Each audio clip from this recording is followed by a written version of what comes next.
Next heading आपकी रहेगी adsorption isotherm.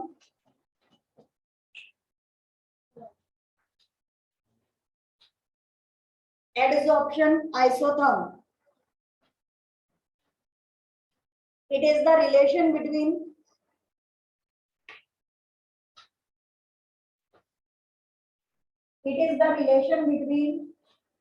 the amount of substance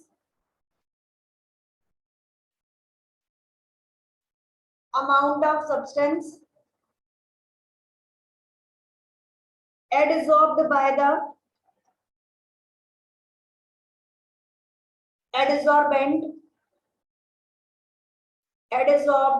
by the adsorbent and the equilibrium gas pressure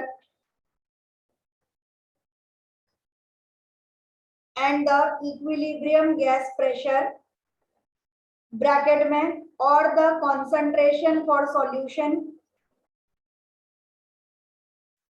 और bracket में the concentration for solution bracket close at constant temperature.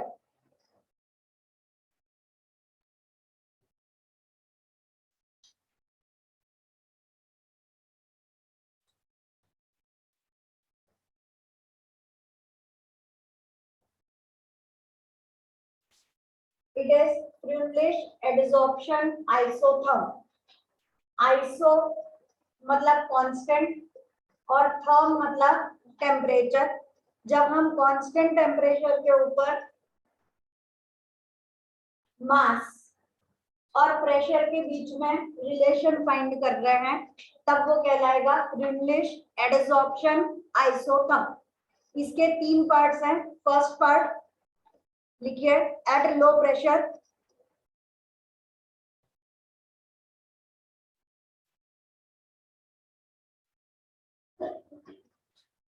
उसमें लिखिए x/m is directly proportional to P और x/m is equal to Kp where K is constant,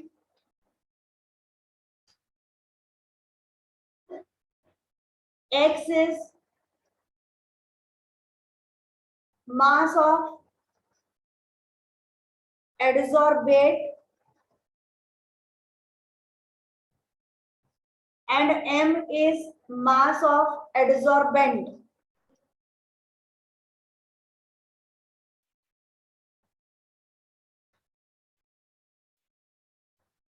Full stop. Here we get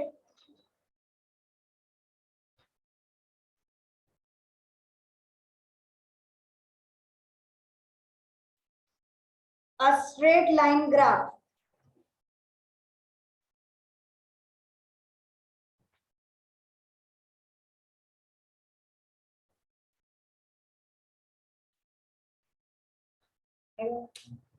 ये वाला graph आपको draw करना है x/m directly proportional to P।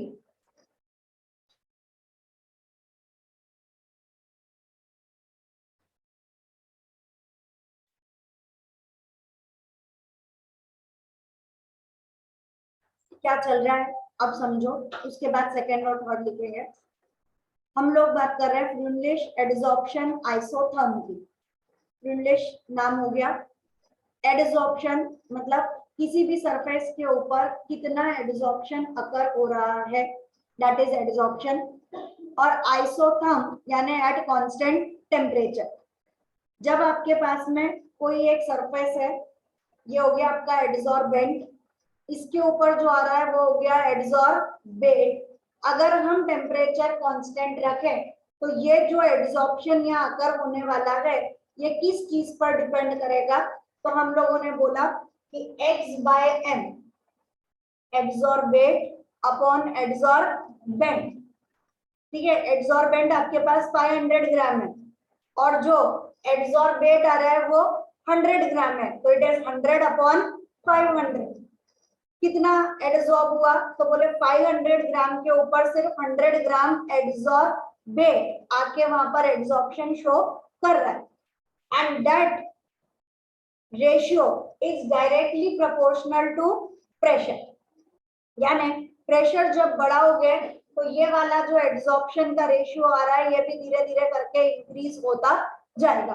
तो x by m is directly proportional to p, कौन से pressure पे? At low pressure. और इस वक्त हमारे पास x by m directly proportional to p का जो ग्राफ आ रहा है it is a straight line, क्योंकि जितना प्रेशर बढ़ता जाएगा उतना x by m का रेशियो भी इंक्रीज होता जाएगा। अब दूसरा ले रहे हैं हम लोग at high pressure.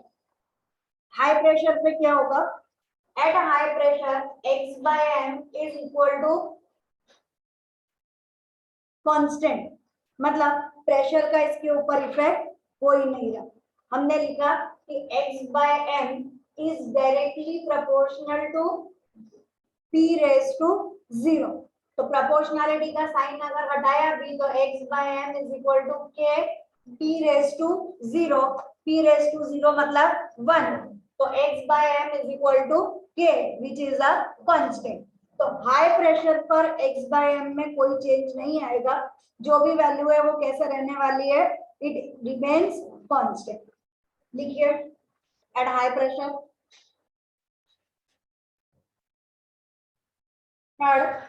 At intermediate pressure,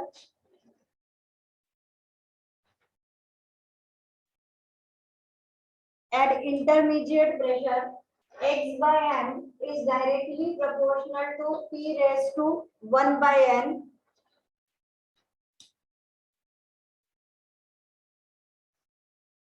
x by m is directly proportional to p raised to 1 by n.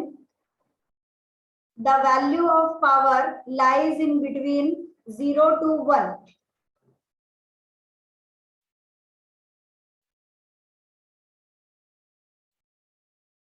The value lies between 0 to 1.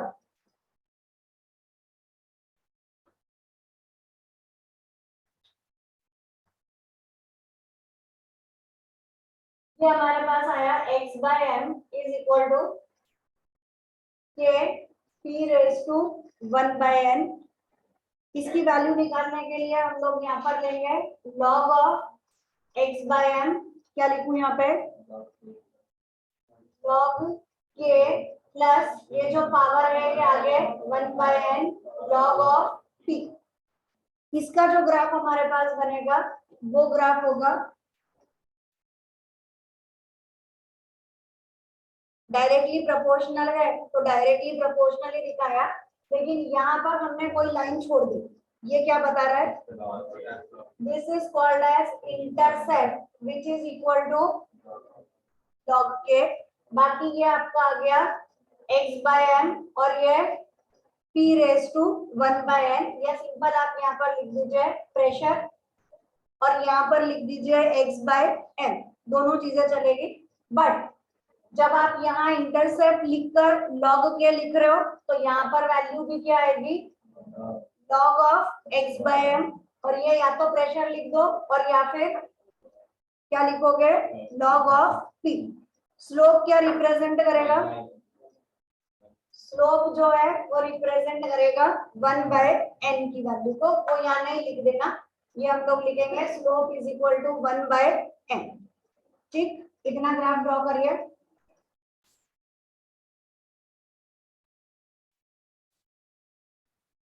अगर हम पूरा फ्रीनलिश एड्सॉर्प्शन आइसोथर्म को एक ही ग्राफ पर ड्रॉ करने जाएं, तीनों condition at low pressure, eight high pressure और एट इंटरमीडिएट प्रेशर, तो हमारे पास में जो ग्राफ होगा वो पहले तो स्ट्रेट लाइन जा रहा है क्योंकि लो प्रेशर है, उसके बाद में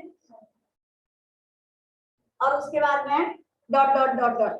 तो स्टार्टिंग वाला पार्ट किसे रिजेंबल कर रहा है? लो प्रेशर को। ये वाला जो एक्सपोनेंशियली एकदम से ग्रो कर गया, ये एक्सपोनेंशियली वाला पार्ट किसे बताएगा? इंटरमीडिएट को। x by m नहीं पता चला। ये स्ट्रेट लाइन है, स्ट्रेट लाइन किसके लिए है? लो प्रेशर के लिए। उसके बाद p raise to 1 by n, ये वाला पार्ट जो है ये इंटरमीडिएट को रिप्रेजेंट कर रहा है, और उसके बाद में इट बिकम्स कांस्टेंट जो रिप्रेजेंट कर रहा है हाई प्रेशर। तो यहाँ पर हमारे पास x/m और यहाँ पे हमारे पास में प्रेशर, इसके 3 पार्ट्स हमने करे। First is for low pressure, second for intermediate and third for high pressure. Draw कर लो तीनों तीन एक पे। Limitation of Freundlich adsorption isotherm. Limitation में लिखे it fails at high pressure,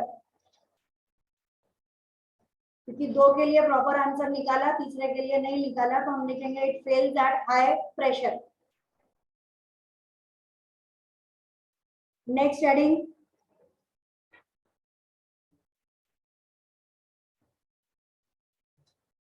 लैंगमुर spelling board पे लिखी है एडसॉर्प्शन आइसोबार। आइसो मतलब कांस्टेंट, बार मतलब प्रेशर। तो नेक्स्ट हम लोग जो ले रहे हैं वो एट कांस्टेंट प्रेशर पर ले रहे हैं। फ्रीलिश ने कांस्टेंट टेम्परेचर लिया था, लैंगमुर ने कांस्टेंट प्रेशर लिया। फिर इसमें लिखिए it shows the graph between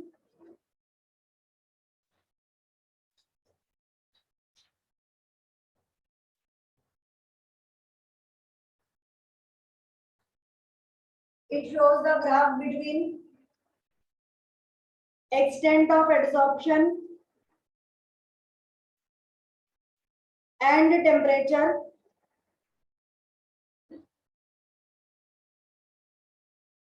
at constant pressure.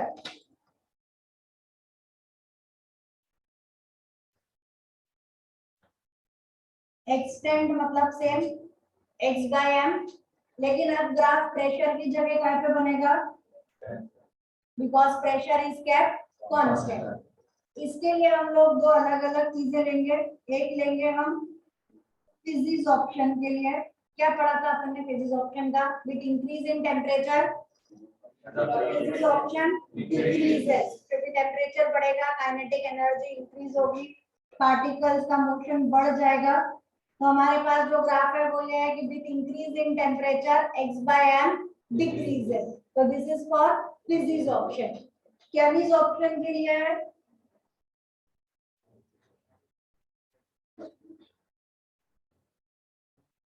First increaser. हम लोग बोलेंगे कि पहले स्लोली इंक्रीज होना चालू हुआ, reaches to maximum and then start decreasing. तो ये वाला जो ग्राफ है ये केमिस्ट्री ऑप्शन के लिए रहेगा, और ये वाला ग्राफ जो है वो फिजिक्स ऑप्शन के लिए रहेगा। इसमें कोई भी हाई लो ऐसे हमने बाइफरकेशन नहीं करे, तो ये प्रॉपर आइसोबार के लिए। अब एडसॉर्प्शन आइसोथर्म की जो मैंने डेफिनेशन लिखवाई, जरा वहां पीछे जाइए, एक पेज पलटाओ, उसमें आपको ब्रैकेट में मैंने क्या लिखवाया, और कॉन्सेंट्रेशन ऑफ सॉल्यूशन लिखवाया एक वर्ड। तो वो और क्या था, the relation between the amount of substance adsorb by adsorbent and the equilibrium gas pressure. पूरा किससे रिलेटेड था, प्रेशर से रिलेटेड। ब्रैकेट में मैंने आपको टर्म लिखवा दिया, और कॉन्सेंट्रेशन ऑफ सॉल्यूशन, तो वो सॉल्यूशन वाला वर्ड तो मैंने यूज ही नहीं किया, ये नॉर्मली कोई भी यूज नहीं करता, लेकिन अपन इसको समझ के आगे बढ़ रहे हैं कि और कॉन्सेंट्रेशन वर्ड अगर आपके पास में आ रहा है, तो जो हमारा एडसॉर्बेट है, that adsorbate is present in solution. Normally अपन क्या ले रहे हैं, सॉलिड के ऊपर क्या आ रहा है, गैस, है ना। तो सॉलिड जो है वो क्या कहला रहा है आपका, एडसॉर्बेंट, और गैस जो है वो क्या कहला रही है, एडसॉर्बेंट। यहाँ पे वर्ड क्या दे दिया मैंने, liquid. I word use the word solution. तो सॉलिड की जगह अगर वर्ड लिक्विड आ रहा है तो फिर हम प्रेशर वर्ड यूज नहीं करेंगे, तब वो आपका पूरा जो लॉग वाला है उसको इंटरमीडिएट के लिए ही ले रहे हैं। तो x by m is directly proportional to p raised to 1 by n की जगह concentration of the solution c raised to 1 by n, क्योंकि concentration ना तो लो होगा ना हाई होगा, concentration is concentration, तो उसको अपन इंटरमीडिएट में लेके c raised to 1 by n लिखेंगे। Now it is log, इसको पहले कांस्टेंट लिख दूं, is equal to k c raise to 1 by n, this is equal to log k plus 1 by n। ये आपके एक्स्ट्रा नॉलेज के लिए कि अगर आपके पास सॉल्यूशन वर्ड है तो प्रेशर की जगह आप वर्ड यूज करेंगे concentration. Next, application of adsorption. इसमें से आपको जो जो लिखना हो आपकी मर्जी है। एप्लीकेशन ऑफ एडसॉर्प्शन, फर्स्ट है हमारे पास इन गैस मास।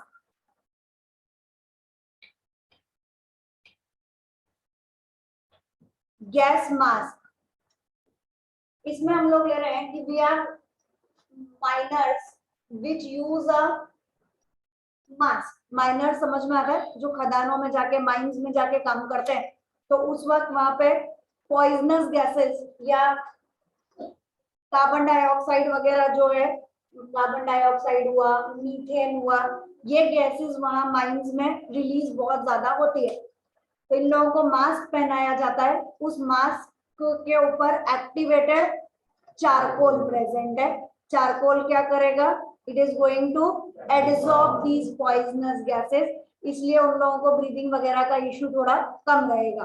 तो इन गैस मास्क आपको बाकी जो भी लिखना हो कि activated charcoal is present in the mask of miners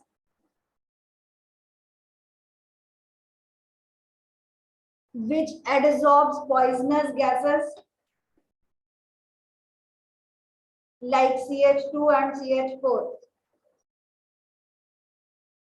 Second, in dehumidizers.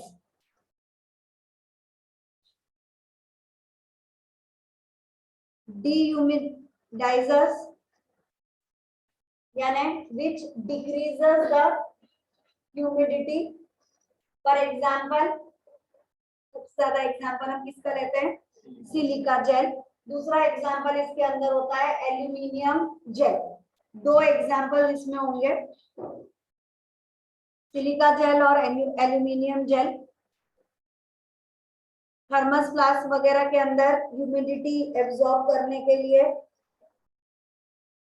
या फिर डेलिकेट इंस्ट्रूमेंट्स हैं जिनमें पानी लगने पर वो खराब हो जाए, ऐसा अगर कोई सामान है तो भी हम उसमें डीह्यूमिडाइजर डालते हैं। Dehumidifiers are silica gel, aluminium gel. Next, in dyeing of cloth, DYEING, dyeing of cloth. For example alum,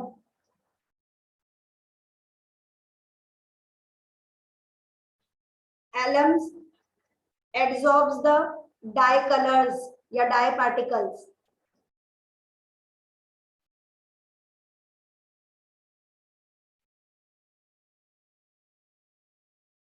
Next, removal of coloring material from solution.